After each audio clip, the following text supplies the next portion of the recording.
चंद्रयान ने पूरा किया। मिशन का सबसे मुश्किल काम चांद को ऐसे लगाया गले के देखकर चीन और पाकिस्तान तो छोड़ो, नासा भी हुआ हैरान। लेकिन मिशन के अगले चरण होने वाले हैं और भी ज्यादा साफ। ना तो क्या 200 डिग्री टेम्परेचर का टॉर्चर झेल पाएगा इसरो का ये अंतरिक्ष यान। दोस्तों, इसरो की तरफ से एक बहुत ही बड़ी खबर निकल कर आ रही है।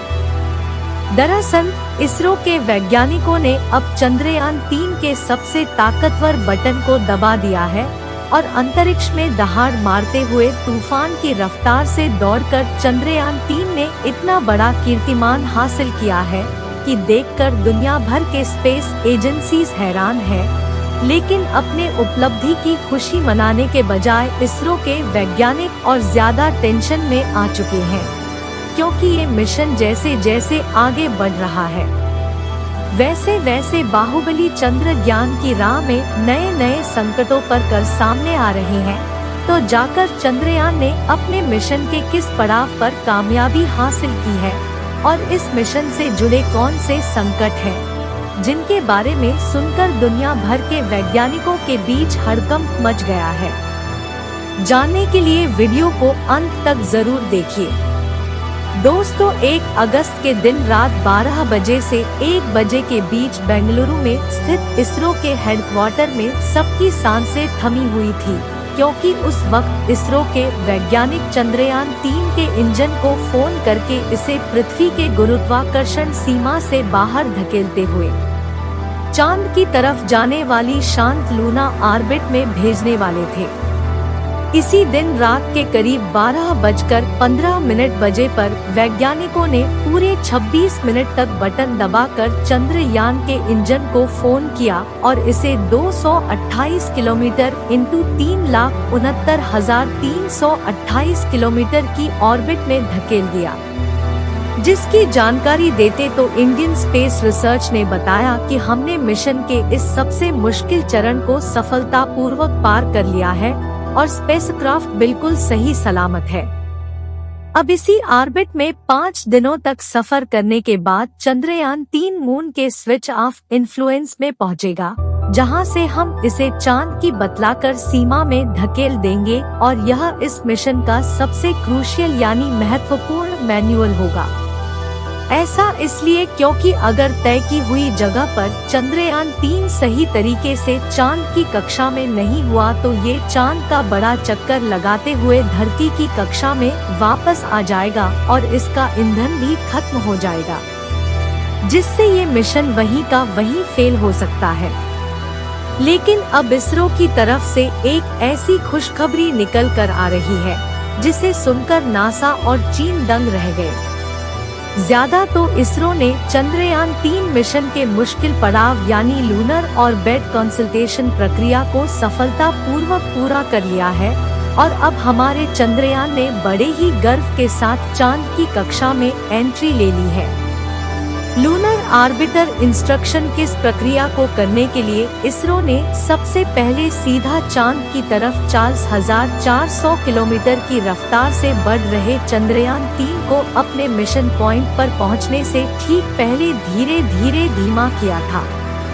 अब आप सोच रहे होंगे कि चंद्रयान 3 किसी सड़क पर तो नहीं चल रहा जो इसमें ब्रेक लगा पाएंगे, तो फिर इसरो ने इसकी रफ्तार को कैसे कम किया। तो बता दें कि किसी स्पेसक्राफ्ट के रफ्तार को बढ़ाने या घटाने के लिए इसमें लगे इंजन का इस्तेमाल किया जाता है।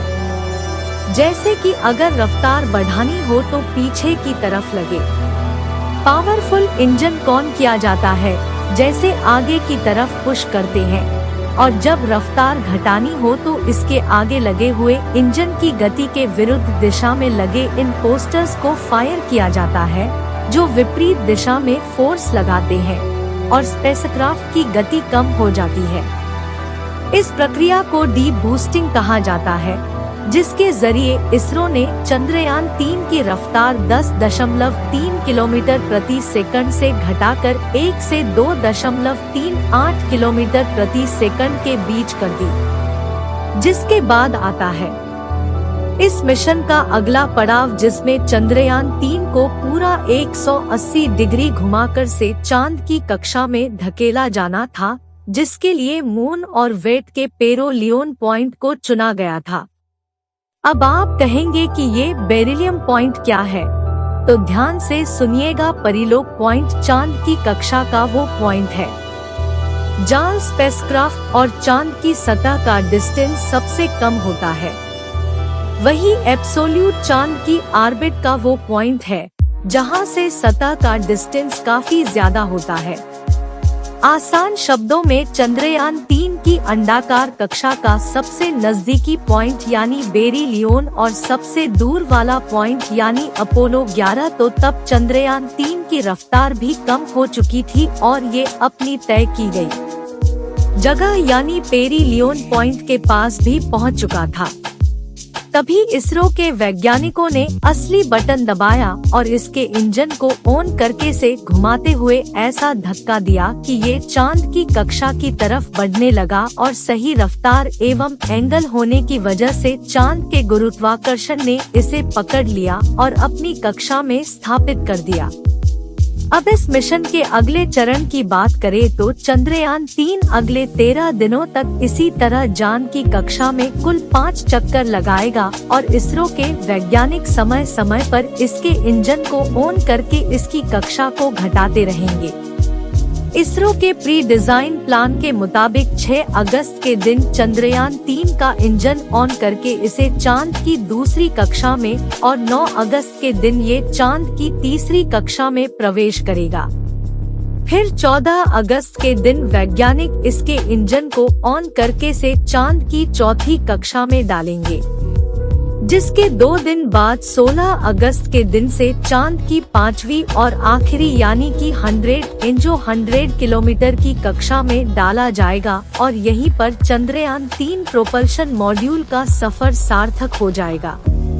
जी हाँ, आपने सही सुना, क्योंकि इसी कक्षा में गोल गोल घूमने के दौरान चंद्रयान 3 के प्रोपल्शन मॉड्यूल और लैंडर मॉड्यूलर एक दूसरे से अलग हो जाएंगे और यहाँ से विक्रम लैंडर को अपने मिशन के आखिरी और सबसे मुश्किल पड़ाव के लिए अकेले आगे बढ़ना होगा। इसके लिए 20 अगस्त के दिन इसे चांद की 100 किलोमीटर सिंधु घाटी किलोमीटर की कक्षा में धकेल दिया जाएगा, जहां घूमते हुए ये अपनी लैंडिंग साइट का दौरा करेगा और धीरे धीरे बूस्टर इंजन की मदद से अपनी रफ्तार को कम करेगा और फिर 23 अगस्त के दिन ये चांद की सतह पर नीचे जाने के लिए रवाना होगा और शाम 5:47 बजे पर ये चांद पर कदम रखेगा। लेकिन दोस्तों, यहाँ हम आपको जितनी आसानी से ये प्रोसेस समझा रहे हैं, असल में ये उतनी आसान बिल्कुल भी नहीं है, बल्कि मिशन के हर पड़ाव को पार करने की प्रक्रिया में इसरो के वैज्ञानिकों के तो पसीने छूट जाते हैं और लैंडिंग के आखिरी 15 मिनट तो इतने ज्यादा हौसला खोने वाले हैं कि उनके बारे में सुनकर आपका भी गला सूख जाएगा। तो जैसा कि आप जानते हैं कि आज से 4 साल पहले हुआ चंद्रयान 2 मिशन लॉन्च के बाद पूरे 48 दिनों तक अपने मिशन के सभी पड़ाव को बिल्कुल सही तरीके से पार कर रहा था। ऐसे में चंद्रयान 3 को कुछ दिन पृथ्वी से बहुत ज्यादा और बहुत दिन कम तापमान का सामना करना पड़ेगा। वहीं चांद के दक्षिणी ध्रुव के पास दूरी ज्यादा होने की वजह से कई बार धरती पर बैठे वैज्ञानिकों का संपर्क टूट जाता है। इस वजह से पिछली बार वैज्ञानिक चंद्रयान 2 को संभालने में नाकामयाब हुए थे और वो क्रॉस लैंड कर गया था। लेकिन इस बार वैज्ञानिकों ने इसे आर्टिफिशियल इंटेलिजेंस 7 नौजवान सेंसर शामिल कर बनाया है। जैसे फौज निर्णय लेने के लिए डेटा और शव उतारेंगे, लेकिन फिर भी आखिरी के 15 मिनट में इसकी रफ्तार 3 से 7 किलोमीटर प्रति घंटे नहीं लाई गई। तब फिर ये आउट ऑफ कंट्रोल हो सकता है, जो चांद की सतह से एकाएक टकराकर तबाह भी हो जाएगा और मिशन पर पानी फेर सकता है। इसलिए इसरो के वैज्ञानिक को हर पल इसकी रफ्तार पर कड़ी नजर बनाए रखनी होगी। हालांकि चंद्रयान 2 मिशन के दौरान हुई भूलों से सीखकर इसरो के वैज्ञानिकों ने चंद्रयान 3 के लैंडर को इतना एडवांस बना दिया है कि इस बार गलती की कोई वजह नहीं। लेकिन आखिरी के 15 मिनट वैज्ञानिकों के इम्तिहान की घड़ी होगी और हम दुआ करते हैं कि इस बार चंद्रयान मिशन 100% सफल हो जाए। तो दोस्तों, अगर आप भी चाहते हैं कि चंद्रयान 3 हर मुश्किल पड़ाव को पार करके चांद को अपनी मुट्ठी में कर ले, तो हमेशा की तरह कमेंट बॉक्स में इसरो के लिए अपनी दवाएं बरसाएंगे। और वीडियो पसंद आया हो तो इसे लाइक और शेयर जरूर कीजिए।